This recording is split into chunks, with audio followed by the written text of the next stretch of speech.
안녕하세요, 여러분. 오늘 방송에서는 글로벌 리서치 기관이죠. BCA. 아마 유명한 기관이라서 한 번씩은 들어보셨을 텐데, 여기에서 발간되었던 스캇 베센트 경제정책 관련해서 리포트가 나왔어요. 네네. 이게 언제 나왔죠? 이게 사실은 꽤 네, 됐었죠. 이게 1월 29일, 1월 말이니까 1월 말. 한 이제 2달 돼가는 거죠. 예. 그쵸. 지금 그러니까 3월. 그냥 간략히 설명을 하자면 트럼프가 당선이 되고 좀 이제 그때까지만 해도 아무튼 달러 강세나 뭐 이런 게 좀 한창일 때였어요. 올해 초까지만 해도 아무래도 좀 네. 그런 게 있었으니까. 근데 BCA 리서치에서 그 베센트가 앞으로 어떤 정책을 실현하려고 할 거다라는 예측을 굉장히 재밌게 트럼프와 이렇게 대화 형태로 맞아요. 가상의 대화 형태로 만든 네. 진짜 재밌는 소설 같은 그런 글을 그 신흥국 팀에서 이제 발행을 한 적이 있었는데 네.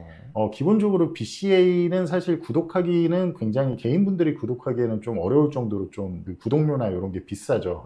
근데 이제 그 BCA 리서치의 이제 아시아 지역계 뭐 이제 좀 그런 영업 총괄하시는 이사님이 어떻게 저희 유튜브를 보고 되게 좋게 보셨는지 연락을 주셔가지고 좀 교류를 하게 되면서 구독을 저희한테 다 열어주고 싶다 이런 얘기를 하셔가지고 네. 근데 제가 이제 워낙 BCA는 이제 그 내용이 워낙 많다 보니까 맞아요. 제가 사실은 감사한데 또 다 챙겨보지 못하는 것도 있고 시간 관계상 그리고 또 이제 BCA 리서치의 헤드 이코노미스트가 피터 바르진이라고 저도 네, 예전부터 네, 네. 알던 분인데 네네. 이제 그분은 이제 전형적인 리세션 콜을 좀 오래 하셨죠. 특히 작년까지만 해도 저는 이제 인플레이션의 하이어 폴 논거나 미국 명목 경제의 하이어 폴 논거를 예상하던 입장. 작년까지는 왜냐하면 재정 지출이 이제 굉장히 그런 명목 성장을 계속 이렇게 이끌고 가는 그런 구도로 봤기 때문에 실제 네네. 그렇게 일어났고 그래서 이제 그런 뷰가 좀 다르다 보니까 제가 사실은 뭐 프루팅에도 좀 소개하기 조금 애매한 점도 있었고 또 제가 이렇게 다 확인하기도 어려울 만큼 또 워낙 자료들이 방대하고 맞아요. 많다 보니까 근데 이 글은 굉장히 눈에 띄었어요. 정말 SNS. 예, 너무 제가 재밌게 읽었고 그래서 이거는 제가 뭐 BCA의 자료를 사실 그대로 뭐 하면 안 되니까 다만 요 전체적인 맥락을 정확히 알려드리고 싶어서 이 글만큼은 제가 프루팅에 굉장히 잘 번역을 하고 또 이거에 대한 저의 생각 네. 이게 어떤 좀 가능성과 문제점이 있는지 네. 등에 대해서 좀 자세하게 프루팅에 제가 남겼던 것 같아요. 근데 이제 이 글에서 다뤘던 내용이 거의 대부분이 실제 지금 이대로 가고 있고 실제로 이 가상의 대화가 진짜 혹시 진짜 대화를 엿듣고 약간 도청하고 이렇게 한 게 아닐까 싶을 정도로 그런 정책들 위주로 가고 있고 최소 올해까지는 이런 흐름 굉장히 장기화될 수도 있거든요. 그러니까 이 부분에 대해서 좀 정확히 지금 그러니까 베센트가 추진하려고 하는 것이 과연 무엇이냐 정확히 인지를 하셔야 최근에 왜 미국 주식이 빠지는데도 신흥국 주식은 오르고 맞아요. 특히 뭐 요새 또 코스피도 괜찮고 이런 것들의 흐름을 좀 더 정확히 이해를 하실 수 있을 것 같아요. 보시고 참고하시면 좋겠다. 네. 예. 그래서 베세노믹스가 도대체 무슨 뜻이죠? 예전에 아베노믹스처럼 아베가 예전에 뭐 세계 화살 해가지고 굉장히 타겟팅을 했었잖아요. 네. 그래서 이제 그거에 따서 이제 베세노믹스라는 이름을 그냥 BCA에서 이제 지었던 건데 네. 한번 하나씩 보실까요? 네. 일단 베센트의 목표는 네. 그냥 딱 네 가지로 요약을 할 수 있을 것 같아요. 하나는 낮은 금리 유지라고 쓰셨는데 낮은 금리 유도가 정확할 것 같습니다. 유도. 표현 자체는. 네, 1번은 낮은 금리를 유도한다. 유도한다. 네네. 네. 2번은 달러 약세를 유도한다. 그쵸. 달러 역수였고. 그리고 3번은 다만 그렇게 되면 인플레이션에 굉장히 부작용이 있을 수 있잖아요. 네. 그죠? 그쵸. 그렇기 때문에 이 1번과 2번을 어떻게 유도할 것이냐라고 한다면 재정을 긴축한다. 재정을 긴축해서 낮은 금리를 유도하고 네네. 달러 낮은 금리와 약세까지도 달러 유도를 약세를 해서 유도하고 그래서 인플레이션을 잡겠다라는 건가요? 맞습니다. 그리고 네, 이제 네. 그거의 핵심적인 거는 석유 공급 확대를 통해서 유가를 더 낮춰서 장기 기대 인플레이션을 낮추는 효과를 해서 인플레이션의 부작용이 없도록 하겠다. 굉장히 좁은 길이죠. 기본적으로 이런 정책들을 유도하는 목적 자체는 그러니까 베센트는 트럼프의 아젠다를 알고 처음에 후보 자리에 올랐잖아요. 그 아젠다를 실현시켜 주면서 미국 경제는 정말 급격한 충격이나 이런 게 오지 않도록 사실 인플레이션이 굉장히 장기화가 된다든지 그러지 않도록 하면서 아젠다도 충족시켜주는 거를 얘기를 하는 거죠. 그게 지금 실제 현재 흐름하고 어떻게 맞아 떨어지고 있는지 제가 아무튼 좋게 봤었던 그런 레포트입니다.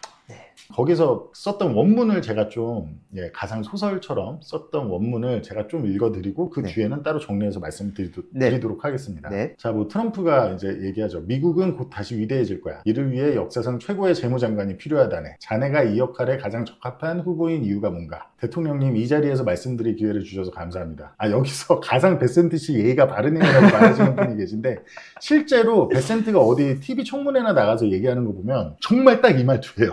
오. 네, 굉장히 예의 바르고 그런 말투 포멀한. 굉장히 합니다. 네, 굉장히 네. 포멀하게 해요. 네, 그래서 이게 제가 재밌었던 게 그런 말투 하나하나, 트럼프의 말투, 베센트의 말투 하나하나까지 굉장히 리얼하게 적어놔서 그래서 굉장히 재밌게 봤습니다. 제 주된 목표는 경제 성장을 촉진하고 공공부채 대비 GDP 비율을 안정화하는 정책을 추구하는 것입니다. 지금 미국의 공공부채, 그러니까 정부 부채가 GDP 대비 100%가 넘어서 있죠. 네. 우리는 부채에서 벗어나기 위해 성장해야 합니다. 그러니까 GDP 대비 부채 비율이 낮아지기 위해서는 부채를 긴축하는 것도 있을 것이고 또 하나는 GDP를 높이는 방법이 있을 수도 그쵸. 있죠. 성장을 네네. 촉진시켜서 그쵸, 실질 성장을. 네네. 그죠? 강력한 경제 성장은 경제 문제, 특히 높은 공공부채를 해결하는 최선의 방법입니다. 라고 이제 베센트가 얘기를 했습니다. 다음 페이지 보시면 이를 위해 정부 차입 비용을 GDP 성장률보다 낮춰야 합니다. 이자율이 명목 GDP 성장률보다 높을 경우 금리가 연방정부는 공공부채 대비 GDP 비율을 안정화하기 위해 기본 흑자를 유지해야 합니다. 그 경상수지를 얘기하는 거죠. 네. 만약 정부 차입 비용이 명목 GDP 성장률과 동일하다면 공공부채 대비 GDP 비율을 유지하려면 기본 수지가 0%여야 됩니다. 공공부채의 추이를 안정화하려면 재정정책을 GDP의 약 3.6포인트만큼 긴축해야 합니다. 네. 그렇게 되면 큰 규모의 재정삭감 없이도 네. 공공부채 대비 GDP 비율을 안정화할 수 있습니다. 네. 대통령님께서 차트를 좋아하신다고 해서 제가 몇 가지 차트를 준비해 왔습니다. 왼쪽 보시면 이 검정선이 이제 명목 GDP고, 명목 GDP고 네, 그리고 위에 차트 말씀하시는 거죠? 네, 왼쪽 위에 차트. 네. 그리고 여기 그 녹색 점선, 네. 이게 이제 10년물 네네. 금리입니다. 근데 지금 보시면은 검정색에 비해 요 금리를 낮게 하겠다라는 거죠. 10년물 금리를. 지금 낮게 있네요. 네, 지금 낮게 네네. 있죠. 그리고 아래 보시면 이제 그러니까 이거를 계속 이제 원래 지금 점점 더 올라가려는 추세에 있었잖아요. 네. 금리가 네네. 명목 GDP보다. 네네, 맞아요. 근데 그렇지 않고 낮게 유지하겠다라는 거죠. 네. 그리고 아래 차트가 보면은 재정 적자가 GDP 대비 3.6% 정도는 줄어야, 그래야 지금 100%가 넘어 있는 GDP 대비 부채 비율을 안정화시킬 수 있다. 네. 그러니까 일부 좀 안정시킬 수 있을 거다라는 네. 얘기를 하는 겁니다. 그랬더니 이제 트럼프가 이렇게 얘기를 하죠. 나는 간단한 거를 좋아해. 항상 말해야지. 가장 똑똑한 아이디어, 최고의 아이디어는 간단하다고. 천재는 단순한 법이지. 그리고 난 항상 높은 금리가 재앙이라고 생각했네. 높은 이자율은 아무에게도 도움되지 않아. 이제 나는 내가 연준의 결정에 발언권을 가져야 한다는 것에 점점 확신을 가지게 됐어. 그들은 자기가 뭐라고 있는지 모르는 것 같아. 연준이 이자율을 크게 낮추지 못하는 이유가 뭔가? 금리를 크게 낮추는 것이야말로 우리에게 필요한 것인데, 사실 트럼프가 당선되면 많은 분들이 막 이제 파월한테 계속 금리 내리라고 할 거다 막 네. 이렇게 예상을 했잖아요. 맞아요. 저도 사실은 그럴 줄 알았고. 근데 이제 사실 많은 분들 아시겠지만 지금 실제 트럼프 당선되고 나서는 이제 공식 취임을 하고 나서는 한 번도 아직 뭐 연준한테, 맞아요. 파월한테 뭐 금리 낮춰라 뭐 네. 파월 욕하고 한 적이 한 번도 없단 말이에요. 네. 그거에 대한 이유가 이제 다음 페이지에 나옵니다. 그러면 이제 베센트가 얘기를 하는 거죠. 단기 금리를 낮추는 것은 연준이 통제할 수 있는 부분이지만 역효과를 낳을 수 있습니다. 우리는 이민 정책을 뒤집고 세금을 감면하며 수입 관세를 부과할 예정이죠. 이 모든 것들은 인플레이션을 촉진할 수 있습니다. 이러한 정책들로 인해 장기 채권 수익률이 급등할 가능성이 있습니다. 이는 경제 성장을 위태롭게 하고 불안정한 공공부채 추이를 더욱 악화시킬 수 있습니다. 예를 들어 몬트리올에 기반을 둔 한 투자 연구 기관의 전략가들, 몬트리올에 기반을 둔 이제 본인 여기는 BCA입니다. 네. BCA 얘기하는 겁니다. 전략가들은 대통령님을 인간 스티프너라고 부르고 있습니다. 한마디로 지금 트럼프가 공약하는 뭐 정책들이나 이런 게 장기 금리를 엄청 오르게 할 거다 이런 얘기를 하는 거죠. 대통령님의 잠재적 정책들이 장기 채권 수익률을 급등시킬 수 있다는 의미죠. 실제로 굉장히 그랬거든요. 실제로 베센트가 이렇게 개입해서 정말 최근에 이런 정책들을 하기 전까지는 트럼프가 사실 공약한 것들은 다 장기 금리를 크게 상승시킬 수 있는, 그러니까 금리의 정상화로 치면 베어 스티프닝을 추가로 일으킬 수 있는 정책이었어요. 여기 위에서 보시면 자, 이민 정책을 뒤집는다라는 건 결국에 이제 값싼 노동력을 못 쓰게 하고 인플레이션 촉진 요인이죠. 네. 그리고 세금을 감면하고 이것도 그렇죠. 인플레이션 촉진 네. 요인이죠. 수입 관세를 부과하고 당연히 뭐 최소한 그쵸. 일회성이라도 관세 그쵸. 부과는 인플레이션 맞아요. 요인이죠. 네. 그러니까 굉장히 그럴 수 있던 상황이었습니다. 원래는. 근데 이제 그거를 이제 베센트는 정확히 파악을 하고 이제 이거를 트럼프한테 얘기를 했던 거죠. 그렇게. 그래서 투자자들이 연준이 인플레이션 추이를 따라가지 못하거나 재정 정책이 지속 불가능한 궤도에 올랐다고 판단하면 장기 채권 수익률이 급등할 수 있습니다. 그래서 우리는 다각적인 정책 접근이 필요합니다. 네. 그랬더니 트럼프가 이건 완전히 용납할 수 없어. 우리는 채권 수익률을 통제해야 돼. 도대체 누가 이 나라를 운영하는 거야? 연준이야? 국민들은 연준 의장이 아니라 나를 뽑았어. 나도 통화정책에 발언권을 가져야 돼.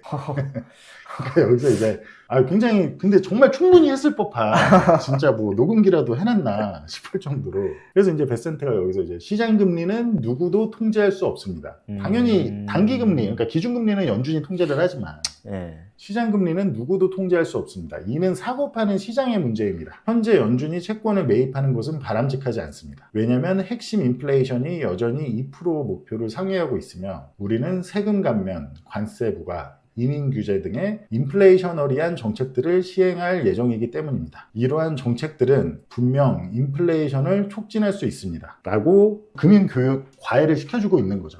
베센트가. 네, 그렇죠. 만약 대통령께서 채권 수익률을 낮추려는 발언을 하시면 오히려 역효과가 발생할 수 있습니다. 한마디로 요거는 이제 금리를 그냥 여기서는 이제 번역을 채권 수익률이라고 했는데 금리를 낮추려는 발언, 그러니까 파월을 막 압박하고 기준금리 왜 안 낮추냐 이러면 오히려 역효과가 발생할 수 있습니다. 그렇죠. 네. 그리고 여기서 이제 다음 문장에 채권 수익률이 급등할 가능성이 있습니다. 이거는 이제 장기 채권 수익률을 얘기를 하는 거죠. 투자자들은 이를 연준의 독립성에 대한 간섭으로 간주하고 장기 채권에 대한 위험 프리미엄을 올릴 것입니다. 특히 민주당이 우리에게 GDP의 거의 7%에 달하는 재정 적자를 남기고 간 상황이라 더욱 위험합니다. 게다가 우리는 상당한 세금 감면을 연장하고 추가적인 세금 감면을 계획하고 있습니다. 실제 이제 GDP 대비 지금 재정 적자가 7% 정도다 보니까 네. 이런 상황에서 이게 지금 이자 비용이 뭐 제가 과거에도 자주 얘기했지만 현재도 미국 정부 지출에 대한 이제 이자 비용만 네. 국방비를 넘어서는 맞먹는 수준이기 때문에 사실은 그것 때 이자 비용 때문에 더 이제 채권을 더 크게 발행하고 계속 그런 악순환에 빠져 있거든요. 맞아요. 네. 근데 여기서 장기 금리 더 올라가면 어떡할 거냐. 그러니까 연준 압박하지 마라라고 얘기를 하는 거죠. 그래서 다음 페이지 보시면 우리는 월스트리트 출신의 신뢰할 수 있는 인물이 필요합니다. 이런 사람이 금융시장과 소통하며 통화 및 재정정책에 대한 설득력 있는 메시지를 전달할 수 있어야 합니다. 골드만 출신인 마리오 드라기처럼 말이죠. 드라기는 이제 좀 투자를 오래 하신 분들은 다 아시겠지만 유로 ECB의 이제 그 파월처럼 ECB의 이제 수장이었던 분이죠. 이분이 사실은 유럽에 이제 굉장히 어떤 유럽 위기 2012년 뭐 그때 당시에 있을 때 그 오른쪽 차트가 이제 그걸 보여주는 건데 여기 요 시점에서 2012년 7월에 whatever it takes 뭐가 필요하더라도 내가 다 하겠다. 엄청난 그러니까 부양을 하겠다라는 거를 근데 굉장히 이제 금융권에 또 오래 종사하고 했던 사람이기 때문에 그렇게 신뢰 있는 인물이 이렇게 얘기를 하니 됐다라는 걸 얘기를 하는 거죠. 신용 위기였는데 그 위기가 끝났다. 아니요, 끝났다가 아니고 그 위기를 극복하기 위해 무엇이 필요하든 하겠다. 재정 위기였어요 그때도. 예, 뭐 이탈리아 재정 위기도 있고 막 이랬는데 무엇이 필요하든 나는 다 내가 제공하겠다. 뭐 이제 그러니 시장이 실제로 안정하면서 유럽 은행 주가인데 이렇게 다시 올라가는 그런 느낌이었던 거죠. 그러니 이제 사실은 자기 얘기를 하는 거잖아요. 그래서 좀 신뢰할 수 있는 사람이 필요하다. 월가에 신뢰할 수 있는 사람. 그렇죠. 그래서 이제 트럼프가 하는 얘기가 스캇, 자네 자신을 말하는 건가? 하하하. 자넨 정말 똑똑한 사람이야. 사람들도 그렇게 말하더라고. 그리고 나도 동의해. 똑똑한 사람이 운전대를 잡는 게 중요하지. 이걸 잘 관리하려면 내가 해야 할 건 무엇인지 알려주게나. 그래서 이제 베센트가 이렇게 얘기합니다. 우리의 거시정책 3가지 기둥을 실행하기 위해 대통령님의 결정과 지원이 필요합니다. 1번, 고율 관세 대신 통화평가의 절하. 그러니까 달러, 그러니까 관세를 너무 과하게 매기는 거 대신에, 왜냐면 작년에 계속 이제 관세로 뭐 엄청 매길 거다 이랬잖아요, 트럼프가. 네. 그거보다는 차라리 달러를 약세를 만들자. 음. 2번 재정정책 긴축. 네. 그리고 3번 제가 이거 이따가 말씀드릴 건데, 이 모든 거의 핵심 키는 결국 유가가 안정이 돼야 되거든요.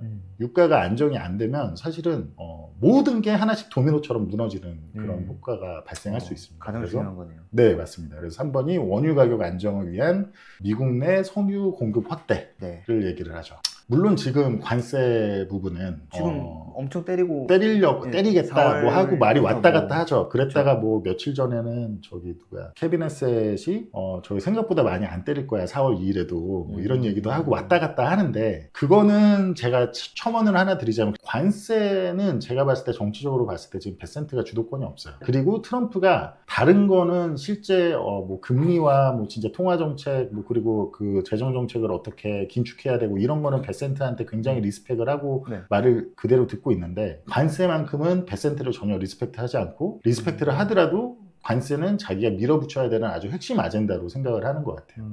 그래서 관세는 지금 관세에 대한 주도권은 루트닉과 이제 다른 사람들이 쥐고 있죠. 뭐 스티브 미란도 좀 네, 그런 것 같고. 근데 이제 특히 루트닉은 굉장히 좀 사실은 좀 극단주의자거든요. 네. 그래서 이제 시장이 굉장히 지금 불확실성을 프라이싱을 하고 있는 중인 건데, 사실은 베센트는 처음에 기억하실지 모르겠는데 독자분들도 그 베센트가 이제 공식 취임하고 나서 뭐 관세를 점진적 관세 얘기를 했었어요.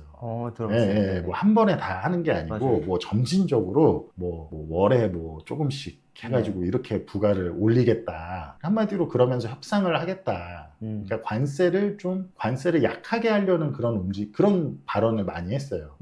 근데 그러니까 그게 좋다고 본다라는 얘기를 했는데, 트럼프가 얼마 안 있어서 바로 그냥 그건 그럴 생각 전혀 없다라고 그런 얘기 없다. 예, 뭉개버리더라고요. 그런 생각 그러니까 없다. 전혀 제가 봤을 때 관세 부분만큼은 베센트한테 주도권이 없는 상황으로 보이고, 사실 베센트는 관세가 주는 성장, 그러니까 관세는 굉장히 성장에 있어서는 굉장히 안티그로스, 반성장적 정책이거든요. 네. 이거는 그냥 심지어 반성장적인데 인플레이션도 무조건 일회성으로는 충격을 줄 수밖에 없는.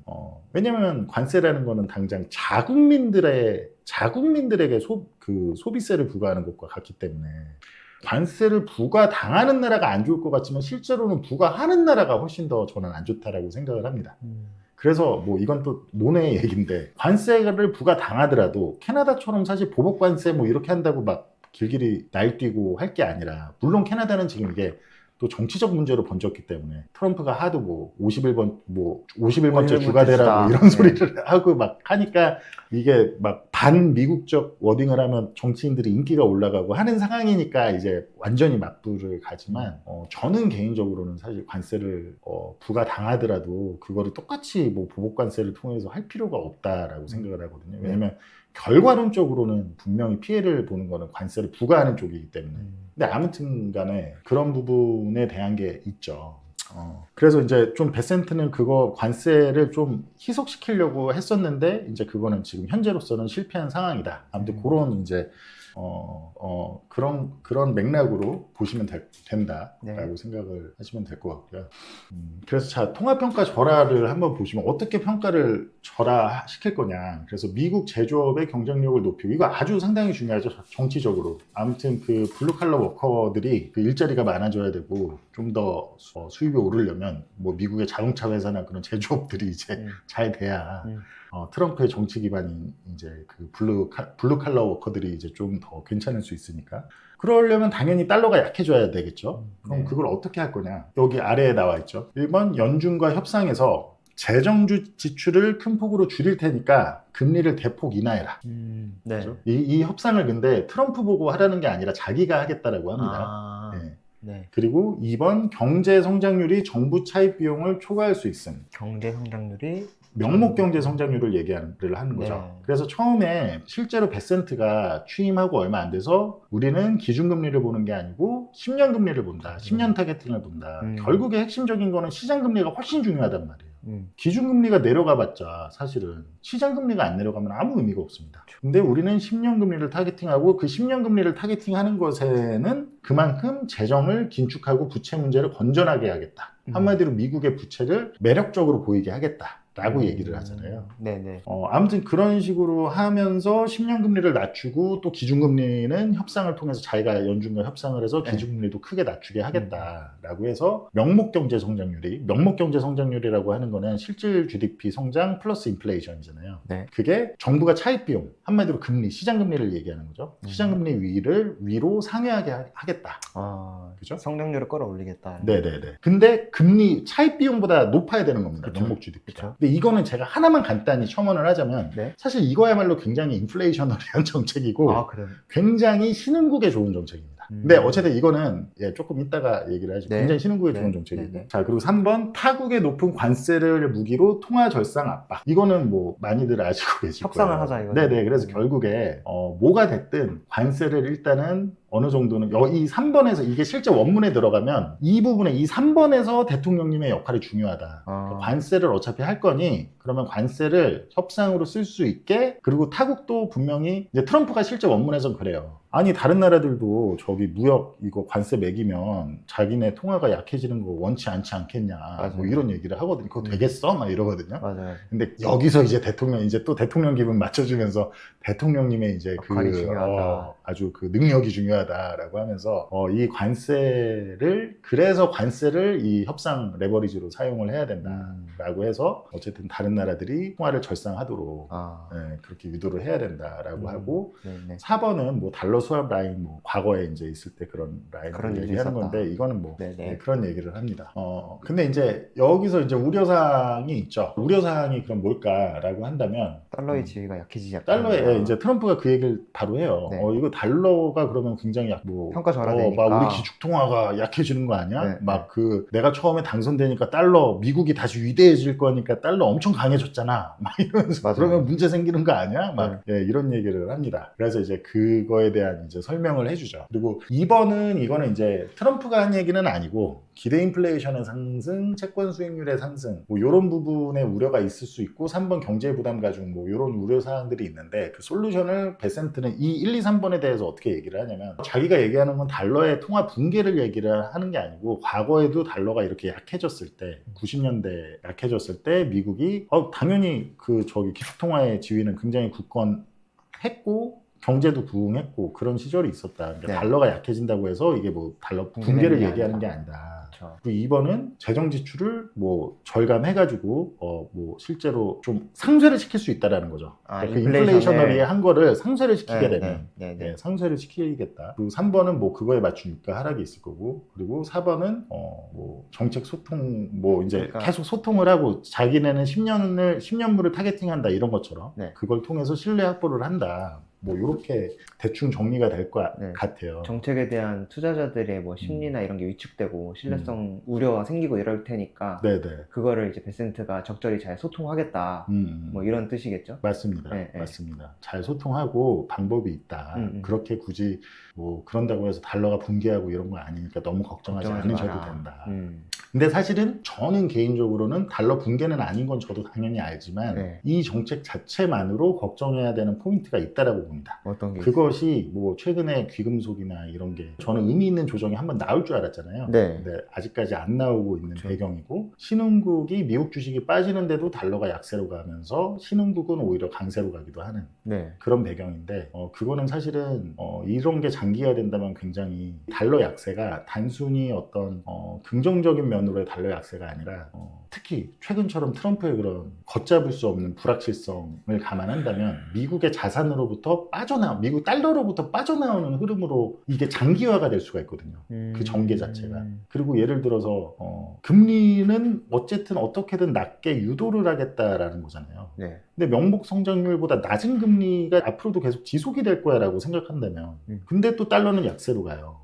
사실은 베센트가 얘기하는 거는 굉장히 그림 자체는 좋고 뭔가 막 정교해 보이지만 그 부작용이 어떻게 될지는 알 수 없어요. 채권자들 입장에서, 미국의 채권자들 입장에서 이게 양적 완화를 뭐 하는 것처럼 실제로 명목 성장률보다도 낮은 채권 금리를 자기네들이 돈을 미국에 빌려주는데 낮은 채권 금리를 수용해야 된다라고 한다면 그 달러 약세의 흐름이 트럼프나 베센트가 기대하는 정도의 그냥 완만한 약세가 아니라 어느 순간 크게 언제든지 그럴 수가 있다라는 거죠. 그러니까 그런 시장이라는 거는 정말 아주 섬세하게 드리블하게 뭐 마이클 조던이 농구공 한 번 공을 드리블하다가 놓치면 그냥 링 밖으로 나가잖아요. 그렇죠. 그러니까 언제든지 그럴 수 있는 위험을 내포를 하고 달러를 특히 미국의 인플레이션 기대치가 이렇게 과거에 비해 많이 높아진 상태에서 물론 인플레이션 기대치가 뭐 채권 시장이 보는 브레이크 이븐으로 보면 아직 장기 기대 인플레이션은 많이 안 올랐지만 설문조사 방식이나 뭐 여러 가지로 봤을 때 인플레이션의 하이어 폴 롱거가 오랫동안 가고 있기 때문에 이렇게 높아진 상태에서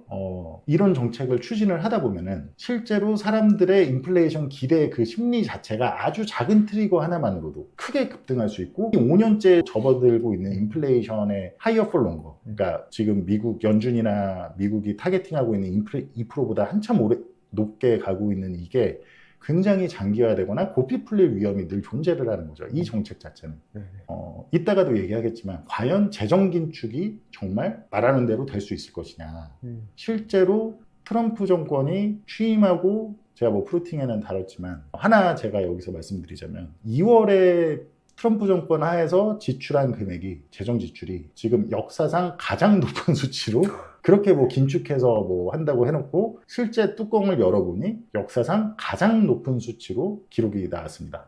예, 제가 그거를 보고 오죽하면 귀금속 같은 경우는 사실은 좀 어느 정도 의미 있는 조정을 예상하고 내려오면 살려고 했는데 최근에 좀 추가를 했죠. 다시. 그렇죠. 네. 아 이거는 네. 그러니까 아주 여러 가지의 리스크가 있다라는 거를 아셔야 될 것 같아요. 근데 다만 베센트가 그럼 베센트는 프로인데 왜 그렇게 좀 실현이 불가능해 보일 정도로 어려운 거를 막 하겠다고 하고 추진을 하냐 그 길밖에 없는 거 아니에요? 라고 하시면 그렇죠. 왜냐하면 트럼프의 아젠다 자체를 충족시키면서 그걸 또 큰 리세션이나 어떤 뭐 큰 문제까지 끌고 가지 않기 위해서는 네, 이런 길밖에 없는 거예요. 네. 정치라는 거는 될 거를 하는 게 아닙니다. 기본적으로 정치의 메커니즘이라는 거는 매크로는 정말 정치와 매우 밀접한데 정치는 어쨌든 그런 아젠다를 충족시키기 위한 안 될 가능성이 높다 그래도 만약에 그게 정말 핵심 아젠다라면 그거를 추진하는 게 정치입니다. 네, 그렇게 이해를 하시면 될 것 같아요. 네, 그러네요. 네. 그러니까 여기서 이제 트럼프가 이런 얘기를 합니다. 외국 투기꾼들에게 세금을 부과하면 안 될까? 외국 투기꾼들이라고 하면은 뭐예요? 그냥 주식에 그러니까 우리 지금 미국 주식에 서학개미들? 투자하고 서학개미나 이런 분들한테 토빈세 얘기하는 거예요. 한마디로. 야 우리 지금 다 이렇게 착취하잖아. 그러니 바로 이제 여기서는 얘기하죠. 베센트가. 그렇게 되면 굉장히 우리 자산에 대한 위험 프리미엄이 리스크 프리미엄이 확대될 거다. 심지어 주식이나 이런 거에 막 세금 부과하고 채권에 세금 부과하고 이러면은 수요가 확 떨어질 거다. 그렇죠. 그래서 주가와 채권이 크게 하락할 수 있기 때문에 그러면 안 된다라고 얘기를 합니다. 투기꾼. 네네. 네. 방금까지는 1번에 대해서 얘기한 거고, 네네. 인플레이션이 또 올 수 있으니까 네. 그거에 대해서 인플레이션을 잡을 대책은 그러면 2번, 3번이다라고 제안을 그렇죠. 한 거죠. 2번과 3번을 얘기를 하는 겁니다. 네. 네네, 맞습니다. 그럼 자, 2번과 3번, 재정정책 긴축과 원유 가격 안정을 위한 미국 내 석유 공급 확대. 이게 사실은 굉장히 핵심적인 건데, 제가 여기서도 이제 위험이 있다라고 아까 말씀드렸지만, 이걸 왜 하겠다라는 거냐라고 하면은 실제 원본에 보면 아주 긴 얘기가 있는데, 요것들은 그냥 요약만 한 겁니다. 일단, 요거 정리가 좀 잘못된 것 같은데요. 우려사항은 여기 지금 화면에 나오신 건 이게 아니고, 이거는 제가 조금 이따 말씀드리겠습니다. 화면에 나온 게 아니고, 재정 지출을 줄이는 거에 우려사항은 정말로 성장이 그냥 처박히고, 그러니까 진짜 전형적인 리세션, 시장의 뭐 유동성도 좀 없어지고, 경기가 둔화하는 이제 그런 거겠죠. 근데 어느 정권도 리세션은 아무리 뭐 리세션이 임박한 상태에서 정권을 물려받았다 그래도 세상에 그 어느 정권도 리세션을 원해하는 정권은 없습니다. 그죠? 그래서 그거를 이제 이 재정 지출 줄이고 하는 거에 대한 그런 우려사항을 상쇄시키기 위해서 그래서 이제 세금 감면을 하고 대규모 감세를 하겠다. 이걸 이제 트럼프가 이제 아주 길게 얘기를 합니다. 또 베센트와. 근데 이제 거기에 대한 우려사항을 지금 여기에 이거는 저희 매니저가 저희 직원이 그런 것 같은데 뭐 스킵이 된 것 같은데 자 그래서 그거에 대한 이제 우려사항을 생각을 하자면 대규모 감세는 인플레이션을 유발하지 않겠냐. 그죠? 근데 물론 사실 아까 말했듯이 이제 재정 지출을 삭감해서 상쇄시키는 거니까 이거는 그렇게 할 문제가 아닌 거고, 뭐 공공부채 추이를 지속 불가능하게 만들고, 뭐 감세를 너무 하다 보면 오히려 시장 금리를 올라가게 하지 않겠냐.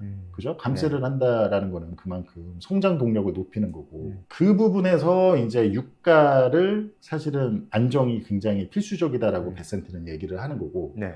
그리고 대규모 감세가 인플레이션을 유발하는 거는 아까 말씀드린 그 재정 지출을 줄이는 거에서 상쇄를 시키겠다라고 얘기를 하는 겁니다. 자, 그래서 석유 가격 하락으로 제가 말씀드렸듯이 원유가 굉장히 중요한 상황입니다. 사실은 저희가 원유에 대한 어떤 저희 오레셋은 사실 원유가 구조적으로 굉장히 사실은 구조적 상승 압력에 직면해 있다고 보고 있고, 네. 다른 자산들은 다 저희가 좋게 보는 게 올랐음에도 원유는 지금 안 오르고 있죠. 네. 계속 그 레인지장에 있는데, 어쨌든 지금 상황에서 원유 가격이 정말 빠져주거나 아니면 안정되는 게 왜 중요하냐라고 한다면, 여기 BCA에서도 이거를 보여주죠. 실제 대화에도 나와 있고, 5-year break-even inflation, 그러니까 한마디로 채권 시장의 기대 인플레이션입니다. 5년 네. 기대 인플레이션, 네. 이 검정색이. 네. 채권 시장이 프라이싱하는 기대 인플레이션이 자산 시장에 핵심적인 영향을 끼칩니다. 네.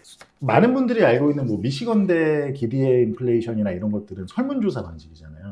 그러다 보니까 그거는 자산 시장에 사실은 크게 영향을 끼치기 어렵습니다. 네. 근데 설문조사 방식이라는 건 특히 뭐 또 정치적인 뭐 성향에 따라서 바뀌기도 하고, 그래서 사실 그건 자산시장의 뭐 가격을 뭐 실질 금리를 정한다든지 이런 게 전혀 아니기 때문에 영향을 많이 못 주는데, 채권 시장이 프라이싱하는 기대 인플레이션, 이 브레이크 이븐 레이트는 유가와 요 녹색 점선 유가입니다. 요 왼쪽 차트에 네. 유가와 보시면 커플링돼서 움직인다고 보실 동행하네요. 수 있죠. 네네. 동행을 그냥 거의 늘 동행한다라고 네. 보시면 될 것 같고, 지금 오펙은 현재 유유 생산할 수 있는 이런 게 많기 때문에 오펙과 이제 저기 협상을 통해서 생산을 유도를 하자라고 공급을 늘리자. 네네네. 자세하게 이제 베센트가 제안을 하는 장면이 나옵니다. 네. 그리고 미국의 이제 뭐 셰일 기업들도 더 생산을 하게 규제를 풀어주고 이러면서. 그래서 이제 뭐 정책 포인트를 정리를 하면, 일단 재정 지출을 삭감하는 게 있을 거고, 연준 통화 정책을 완화하는 게 있을 거고, 또 뭐 시장의 신뢰를 확보하는 게 있을 거고 할 텐데, 이제 문제점에 대해서 일단 얘기를 해볼게요. 네. 이 많은 것들의 문제점은 사실 제가 아까 말씀드린 몇 가지, 뭐 실제 지출을 정말 줄일 수 있어 그래서 라고 하는 부분부터 시작을 실현 해보자면, 가능성을 묻는 거네요. 그쵸. 실제 그렇게 뭐 지출을 줄이겠다라고 했지만, 제가 말씀드렸듯이 2월에 역사상 최대의 지출을 했을 만큼, 그쵸. 지출이라는 건 결국에 뭐 일론 머스크가 도취해서, 저는 일론 머스크가 굉장히 뛰어난 사람이고 너무 존경스럽고 하지만, 자기의 이제 민간 기업을 뭐 직원들 정리하고 해고하고 하는 것과 정부의 공무원들을 해고하는 건 완전히 차원이 다른 문제거든요. 그리고 지출을 정말 그렇게 의미 있게 삭감한다라는 건 무조건 의회의 승인이 필요합니다. 근데 과연 그게 가능할 거냐에 대한 불확실성이 매우 크다고 저는 보고 있고, 결론은 쉽지 않을 것으로 저는 보고 있습니다. 그렇기 때문에 채권이 좀 강세로 전환할 거다라고 생각이 됐을 때도 장기물보다는 2년물 테너가 아니면 최대 5년물이 좋을 거다라고 저는 생각을 한 거고요. 그러니까 투자 관점에서, 트레이딩 관점 말고, 트레이딩은 그때도 언제든 장기물은 트레이딩 관점으로도 접근 가능하다고 말씀드렸지만, 투자 관점으로는 장기물보다는 한 2년에서 최대 5년 정도가 좋을 거다라고 말씀을 드린 거고, 또 하나는 아까 말씀드렸듯이 이 모든 것의 가장 중요한 거는 유가에 달려 있습니다. 근데 유가라는 게 기본적으로 여기 아래에 있을 것 같아요. 네. 여기 4번이 있죠. 유가 통제 어려움. 유가 또한 그러니까 시장 금리가 누가 결정하는 게 아닌 것처럼, 기준금리는 연준이 결정하는 거지만, 시장 금리는 시장이 결정하잖아요. 유가 또한 어쨌든 시장이 결정을 하는 거다라는 측면에서 본다면, 원유에 정말 저희가, 그러니까 프루치 투자 자문이 뭐 중국에도 불리시하고 귀금속에도 불리시하고 뭐 최근에는 구리에도 좀 불리시하고 뭐 여러 가지가 있지만, 원유에 대한 불리시 전망을 여전히 강하게 유지를 하고 있는 이유는 여러 가지가 있어요. 뭐 중국 부양책도 있고, 유럽의 뭐 재정 지출 확장이 또 뭐 어떻게 보면 명목 성장을 끌어올리고 여러 가지가 있겠지만, 근본적으로 미국의 경우는 지금 여기서 이 대화에서도 보면 베센트는 이제 미국의 셰일 기업들을 이제 굉장히 규제를 풀어주고 해서 이제 생산을 엄청 막대하게 해야 된다라고 얘기를 하거든요. 근데 사실 셰일 같은 경우는 이제 셰일 기업 말고 이제 뭐 그 바다에서 시추를 하거나 뭐 여러 가지 뭐 중동 같은 경우는 아예 방식이 다 달라요. 나라마다 그 원유를 채굴하는 방식을. 근데 실제 셰일은 유가가 높아지면 생산하기까지 그렇게 긴 시간이 걸리지 않습니다. 셰일은 유가가 높아지면요? 그렇죠. 유가가 높아지면. 그러니까 다른 것들은 브라질 보면 페트로브라스 우리가 좋아하는 네. 예, 페트로브라스도 네. 있고 근데 그런 나라들의 시추 방식과 쉐일은 완전히 달라요. 네. 그러니까 예를 들면 브라질 같은 데에 브라질의 해상에서 많이 시추를 하거든요. 그런 데는 아주 막대한 자금을 아주 오랫동안 투자해서 그 설비까지 짓는데 굉장히 오랜 시간이 걸립니다. 그러니까 유가가 당장 높아진다고 하더라도 네. 그렇게 빨리 할 수가 없어요. 아... 그러니까 예를 들면 한국에서도 뭐 저기 동해에 뭐 발견됐다고 막 네, 그런 네. 얘기 나왔잖아요. 근데 그거 뭐 실제 하려면 굉장히 오랜 시간 걸린다 뭐 이런 그렇죠. 얘기 나오고 하잖아요. 벌써 실제 1년 있는지 지났죠. 아닌지도 네. 모르지만 그런 것처럼 사실은 이제 쉐일은 유가만 받쳐준다면 원래는 좀 빠른 속도로 캐펙스하고 몇 개월 만에 뽑아낼 수 있고 그런 게 맞습니다. 근데 다만 문제는 지금 미국 쉐일의 그 생산성 좋은 유정이 저희가 아주 강한 컨빅션을 가지고 있는 거는 유정 자체의 생산성이 이미 피크를 23년에 쳤다고 보고 있는 거예요.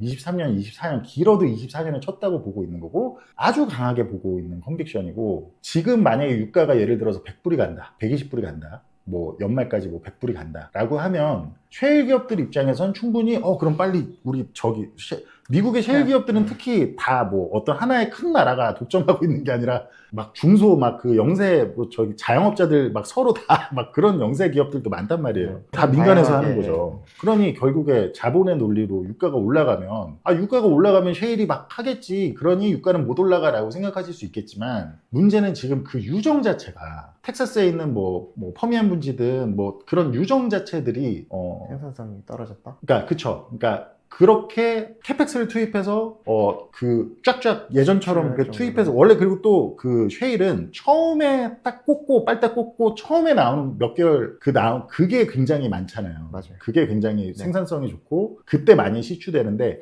그럴 수 있는 유정 자체가 고갈이 그러니까 이미 끝났다라는 거에 저희는 사실 굉장히 강한 컨빅션을 가지고 있는 거죠. 뭐 하물며 그런다고 뭐 중동하고 협력해서 중동이 엄청 할까 이거는 전혀 가능성 없는 시나리오라고 보고 있는 거고 실제 그런 부분에 대한 거를 제가 이제 보고서나 원유 이런 거를 제가 뭐 실제로 뭐 제가 텍사스까지 가서 뭐 진짜 뭐 찍어보고 하는 건 아니기 때문에 많은 전망 리포트나 뭐 월가 리포트도 보고 뭐 금융 사이드 리포트도 보고 실물 사이드 리포트도 보고 많이 볼 거 아니에요. 네. 그럼 기본적으로 사실 월가에서는 그런 어떤 실물 사이드 리포트에서 보는 미국의 정말 생산성 피크에 대한 거는 그쪽에서는 지식이 없습니다. 그냥 금융권에서 예를 들면 골드만에서 뭐 원유에 대한 전망을 한다라고 하면 그런 거에 대한 지식이나 그거에 대한 깊이가 없어요. 저처럼.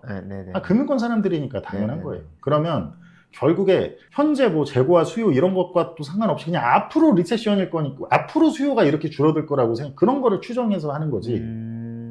이해되시나요? 네네네. 거기에 플러스 또 하나 말씀을 드리자면 지금껏 이제 누적된 공급과 수요의 불일치 있잖아요. 네. 그러니까 수요와 그렇죠. 공급의 그렇죠. 불일치가 굉장히 사실은 심해요. 지금 재고가 정말 없어요. 원유 재고가, 네. 글로벌 원유 재고가, 네. 총 재고가. 근데 그 부분에 대한 거는 계속 무시하고 그냥 앞으로 리세션이니까 앞으로 경기 둔화될 거니까 뭐 이런 식의 전망으로 가고 있다라는 거죠. 근데 그런 부분을 총합적으로 제가 이렇게 보면은 제일 정말 전문성 있게 잘하는 건 확실히 실물 쪽 그런 쪽들인데 다만 시장은 짧은 시계열로 보면은 시장은 어쨌든 내러티브로 움직이고 그런 내러티브를 만드는 건 결국에 월가나 이런 쪽이 강하기 때문에 아이비들이 내는 보고서나 이런 게 강하기 때문에 굉장히 원유에 대한 베어리시 뷰가 시장에 정말 홍수처럼 쏟아지지만 저희는 전혀 일단 그렇게 보지 않습니다.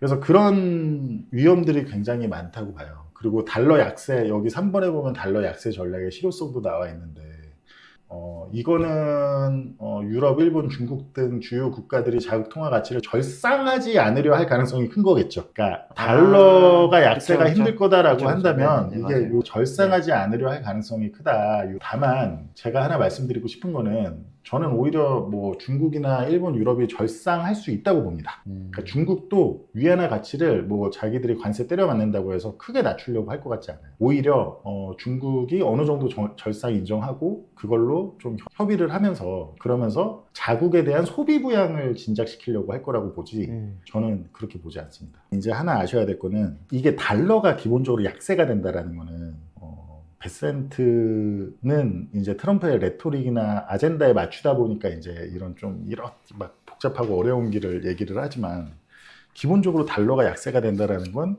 수입 물가의 상승을 얘기하고, 미국의 경우는 이제 뭐 수입, 그러니까 자기들이 어떤 실물 재화를 생산해서 소비하는 게 아니고 거의 다 수입해서 들여오잖아요. 네. 거기다가 또 관세까지 부과가 되잖아요. 그런다라는 건 굉장히 어쨌든 통화가 약세가 된다라는 건 이미 5년째 인플레이션의 하이어 폴 롱거를 가고 있는 상황에서, 지금까지는 미국의 인플레이션이 강해지더라도 미국이 어쨌든 연준이 됐던 재무부가 됐던 미국에 대한 신뢰가 강했기 때문에 네.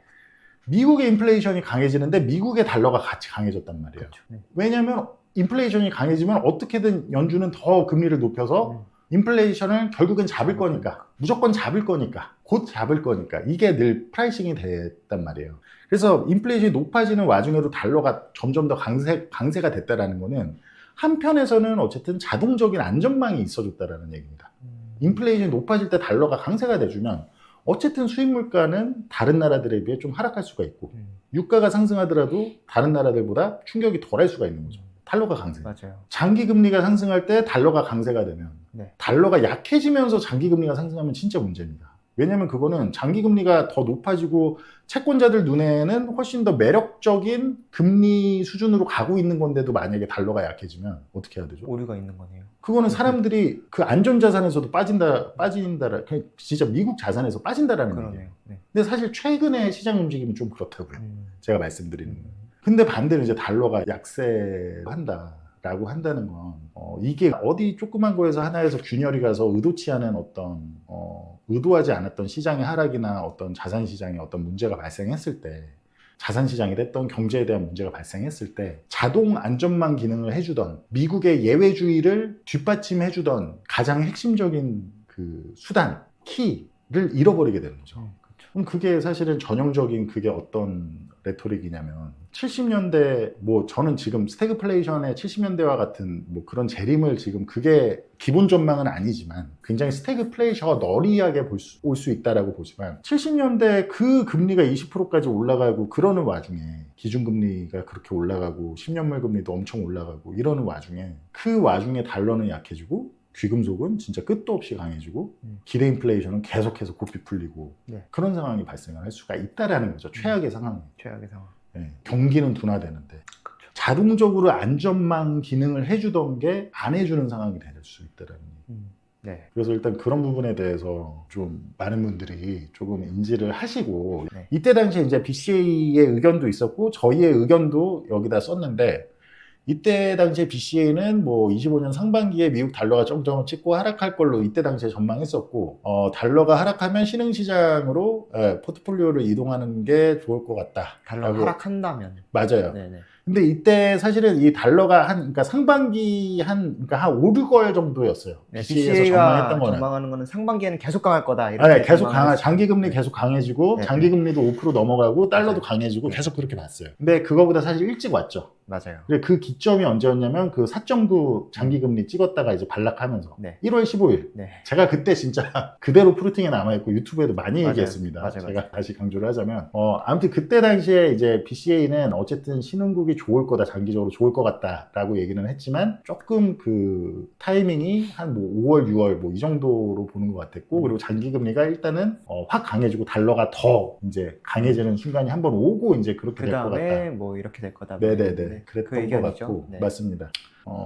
네, 그래서 어쨌든 보시면 뭐 여기 저희 프루팅 여기에 요거는 어쨌든 저희가 되게 자세하게 그때 당시에 과거 이제 그 화면인 것 같아요. 네. 이렇게 정리를 했었고, 제가 지금 저희는 요약 정리했고, 제가 아까 말씀드렸듯이 요 자료를 이제 저희 이제 다른 매니저가 이제 좀 빠르게 좀 정리를 하다 보니까 조금 그 내용적으로 조금 오류가 있는 부분이. 네, 오류가 있는 부분이 있었는데, 훨씬 더 실제 본문은 진짜 자세하고 되게 재밌습니다. 맞아요. 그래서 자세한 거는 프루팅에 있으니까 참고하시면 될 것 같고. 이선철스 칼럼 들어가시면은 네네네. 있습니다. 원래 이런 거는 이제 그 프루팅 리포트나 뭐 다른 글로벌 칼럼에 넣는데, 워낙 좋은 거라 좀 많은 분들 보시라고 제가 좋게 네. 봐가지고 요거를 맞아요. 이제 그 여기 이 섹션에다가 넣었던 것 같아요. 그리고 제가 직접 이거에 대한 풀이도 해드렸었고, 그리고 또 BCA는 진짜로 그 거기 총괄 아시아 이사님하고 이제 좀 친해지고 얘기도 하면서 제가 좀 그 워낙 양질의 컨텐츠가 많아서 저도 이제 다 보려고 노력은 하는데 워낙 양이 많아서 다는 맞아요. 못 보지만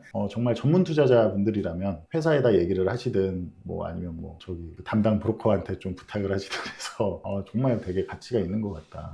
저도 사실은 그냥 왜냐면 그냥 피터 바르진 그 헤드 이코노미스트 분하고는 워낙 의견이 다르고 저도 그분의 의견에 대해서는 그냥 대략적으로만 알고 있었기 때문에 작년까지는 많이 달랐고 이제는 좀 비슷해진 감이 있죠. 네. 근데 이제 BCA 안에는 정말 많은 능력이 괜찮은 분들이 많이 있는 것 같다라고 정리를 하면 될 것 같습니다. 네. 네. 오늘 그 베세노믹스 관련한 내용은 여기까지인 것 같고 혹시 뭐 Q&A 질문 좀 있을까요? 질문 좀 오늘 네 질문 간단히 한 몇 개만 방금 질문 나온 게 있는데 그래서 중국 같은 경우에는 뭐 이렇게 지금 다시 꺾이고 있는 걸로 제가 방금 봤는데 네네네네. 네. 언제쯤 좀 타이밍을 다시 잡으면 좋을지 앞으로 저는 중국의 경우는 특히 중국에서 이제 아마 홍콩 기술주를 얘기를 하시는 것 같아서 네. 급격하게 올라서 그래도 최소 향후 수개월은 좀 기간 조정이 있지 않을까 레인지 안에서 라고 생각을 합니다. 항생테크 같은 경우는 뭐 물론 그러다가도 또 근데 기간 조정이 올 거니까 잠깐 그 투자했던 거를 뺐다가 다른 거를 좀 했다가 해야지 이러면 그건 굉장히 위험하고 네. 언제든지 또 뭐 올라갈 수 그쵸? 있기 때문에 네. 근데 이제 제가 전에 모르겠어요. 영상에선 제가 얘기를 했는지 모르겠는데 프루팅에서는 자주 강조를 했으니까 근데 제가 계속 한 얘기는 최근에 신흥국의 경우는 바이더 딥이 정말 맞다 라고 저는 생각을 합니다. 그러니까 지금 뭐 베세노믹스 오늘 들으신 내용도 잘 생각을 해보시고 또 더 깊게 보시고 싶으시면 가입하시면 저희 되게 좋은 내용 많아요. 마라라고 관련해서도 정말 원본 아주 그쵸. 구체적으로 마라라고도. 하고 제가 그냥 뭐 전망하고 픽하는 거 말고도 굉장히 많기 때문에 근데 아무튼 여러 가지를 생각하면 뭐 저는 뭐 이런 것만 보는 게 정말 깊이 보기 때문에 뭐 어떤 금리나 뭐 EPS 전망치나 뭐 여러 가지를 다 자세히 봤을 때 사실 최근에 다시 미국을 바이더 딥 해야 된다는 목소리가 되게 강해진 걸 제가 알고 있거든요. 시장에서 예, 저 또한 아주 단기적으로 뭐 한 2주에서 3주 반등할 수 있다라고 계속 얘기를 하고 있고 보고 있고. 근데 이제 미국은 제가 지난번에도 말했듯이 셀더 립이 돼야 된다. 그러니까 오르면 셀더 랠리. 바이더 딥이 아니고 바이더 딥보다는 저는 미국은 셀더 랠리를 선호하고 중국의 경우는 저희도 지금 다 오레셋이나 뭐 여러 가지에서 저희가 좋게 보는 자산들은 좀 더 내려오기만 해봐라 하면 더 살려고 다 생각을 하고 있을 정도로 신흥국 뭐 원자재 이런 것들은 바이더 딥 그리고 제가 올해 특히 얘기했던 게 원래 작년 연말에 아마 방송에서도 얘기를 했을 거예요. 그러니까 한국도 싼데 한국도 분명히 갈 거다. 근데 중국이 먼저다. 그래서 실제 중국이 먼저 훨씬 지금 빠르고 크게 뛰었고 다만 지금 이제 한국으로 좀 모멘텀이 번져가면서 한국도 최근에 좀 괜찮은 것 같아요. 그래서 한국도 뭐 그런 거 있잖아요. 뭐 라면 회사 이런 거 있잖아요. 약간 방어주 느낌으로 그러니까, 뭐 식품 뭐 이런 거 저는 괜찮아 보이고 장기 투자하시기에 근데 라면 회사 중에 뭐 예를 들면 저기 삼양라면은 얘기하는 거 아닙니다. 와 삼양은 진짜 많이 먹었더라고요. 삼양라면 얘기 저 그렇게 비싼 건 원래 절대 얘기를 안 해요. 삼양라면 얘기하는 거 아닙니다. 계속 가던데요. 근데. 삼양라면 얘기하는 거 아니고 그거 아니고 삼양라면 말고는 싸더라고요. 맞아요. 삼양라면 말고는 싸더라고요. 삼양라면 말고는 싸니 제가 뭐 얘기할 건 많은데 아무튼 뭐 그런 딥밸류 주식들 있잖아요. 경기 민감주인데 딥밸류 주식들. 딥밸류라고 볼 수 있을 만큼 가격이 크게 빠졌던 것들. 뭐 철강 뭐 이런 것들도 그렇죠. 그런 것도 좋아 보이고 한국도 저는 일단 당장은 나쁘지 않을 거다라고 보고 있고 원자재는 제가 보는 거에서 이미 금속에서는 좀 상승 그런 장기 상승의 시작인가 라고 의심되는 시그널들이 조금씩 나오고 있는 것 같은데 좀 더 봐야 될 것 같고 원유는 뭐 다들 아실 거고 제가 어떻게 보는지 그래서 그런 관련 만약에 저희가 뭐 보는 어떤 이런 투자 관점이나 이거에 이제 많이 동의가 되시거나 그런 게 좋게 보이시는 분들은 큰 그림으로 그러니까 어떤 짧은 트레이딩 관점으로 생각하지 마시고 큰 그림으로 좀 많이 연구를 하셔서 그 안에서 어떤 것들을 하면 정말 좋을까? 예, 좀 연구를 하시면 좋지 않을까 생각을 합니다. 앞으로도 장기적으로 주도를 하는 거는 결국에 홍콩 주식이 될 걸로 보지만 네네. 단기적으로는 지금 홍콩이 너무 많이 올랐으니 네. 예, 뭐 말씀드렸지만 바이더딥 네. 로 접근하시면 되지 않을까 생각을 합니다. 그리고 네. 또 마지막 질문 하나 할까요? 브렌트 오일하고 뭐 음. WTI하고 차이가 이제 가격 괴리가 좀 있는 것 같은데 이게 네네. 이제 미국이 억지로 누르는 이유도 있나 그리고 23년 정도 하락부터 장기적으로 완만하게 이제 폴링 웨지 형 그런 차트 모양이 보이는데 이런 것도 보고 계시는 관점에 있는 건가? 일단 브렌트유하고 뭐 텍사스유하고 실제 긴 관점에서 보면은 많이 줄었어. 예전에는 브렌트가 훨씬 비쌌어요.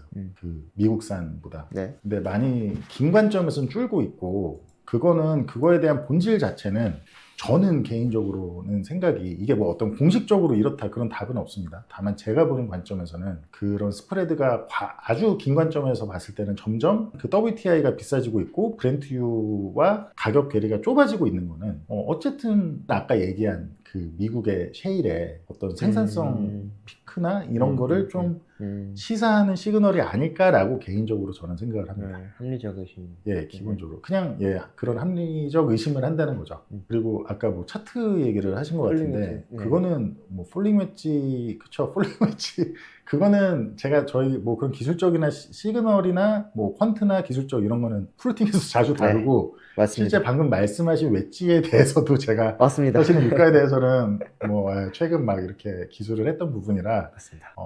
간단히 얘기를 하자면 예 그거 저도 보고 있습니다. 그래서 거의 끝에 다 와가서 그 폴링 웨지라고 한다면 웨지가 그렇게 장기간으로 이어지는 형태라면 결국에 웨지 형태의 끝에 수렴하면 이제 한쪽으로 어차피 결론이 나잖아요. 네. 근데 보통은 그런 폴링 웨지 형태면 결국에 상승으로 간다라고 생각하는 게 일반적인 경향이긴 하거든요. 네. 근데 이게 뭐 네, 아무튼 뭐 그런 거는 근데 제가 뭐 크게 비중을 두고 그거에 하지는 않고 다만 어떤 그게 시사하는 거는 어떤 큰 변곡이 좀 가까워져 간다라는 거는 좀 시사는 할 수 있는 거기 때문에 네, 저도 그 부분은 주시는 하고 있습니다. 네. 오늘 여기까지 오늘 하실까요? 네네. 네네. 아무튼 오늘 내용 재밌으셨으면 좋겠고 앞으로도 조금 뭐 이렇게 재밌는 거 있을 때 꼭 제가 전망하는 거 사실 제 전망은 아무래도 제가 방송에서 하는 거는 좀 한계도 있고 오히려 전망을 보시고 싶으면 뭐 프루팅 가입하시면 좋고 맞아요. 근데 뭐 제가 방송에서도 전망을 뭐 종종 하지만 이런 진짜 사실 깊이 있는 내용이 훨씬 더 큰 투자 관점에서 좋고 하거든요. 그래서 제가 그런 거 좀 해가지고 또 좋은 게 있으면 네. 또 소개해드리고 하도록 네, 하겠습니다. 좋습니다. 재밌었습니다 오늘. 아 그런가요? 네. 저 잘했나요? 좀 안 네. 보고 네. 알겠습니다. 네, 오늘 예, 많이 문의도 많이 고생 주시고 네. 네, 많은 분들 시청해 주셔서 감사하고 네, 시청해주셔서 감사합니다. 또 찾아뵙도록 하겠습니다. 좋아요 한 번씩 눌러주시고요. 프로틴 홈페이지 한 번씩 방문해주시면 네네. 감사하겠습니다. 네, 고생하셨습니다 오늘. 네, 수고하셨습니다. 네, 감사합니다. 네.